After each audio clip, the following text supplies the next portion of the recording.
டேய் ஒரு 50 செகண்ட் டேய். என்ன மாமா ஒரே டென்ஷனா நடந்துட்டு இருக்கீங்க? ஒண்ணும் இல்லடா, ஒரு 5000 ரூபாய் பணத்தை காணோம். என்ன மாமா 5000 பேருக்கு யூனியன் லீடர் நீங்க, ஒரு 5000 ரூபாய் பணத்தை பத்திரமா வைக்கிறது இல்லையா? பைத்தியம் மாமா நீங்க.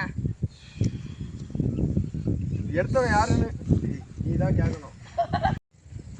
என்ன மாமா நீங்க ஒரே டென்ஷனா இருக்கீங்க? ஒண்ணும் இல்லடா, ஒரு 5000 ரூபாய் பணத்தை காணோம்டா. 5000 பேருக்கு யூனியன் லீடர் நீங்க, ஒரு 5000 ரூபாய் பத்து ஒண்ணா ஒழுங்கா எடுத்து வைக்கிறது இல்லையா? உங்க அறிவே இல்லை மாமா. யாரும் எடுத்து கண்டுபிடிச்சிங்களா இல்லையா? கண்டுபிடிச்சாச்சு. பாவம் சொந்தக்கார பையலா போயிட்டா, அதான் யோசிக்க வேண்டியதா இருக்கு. திருட்டு பையன் என்ன சொந்தக்கார பையன்? போடுங்க மாமா அவனை. போடுங்க மாமா.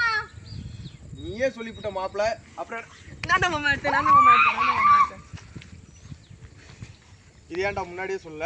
இல்ல கொஞ்சம் இழுத்து அடிக்கலான்னு பார்த்தேன், முடியல. சரி, எடுத்த பணத்தை என்ன பண்ண?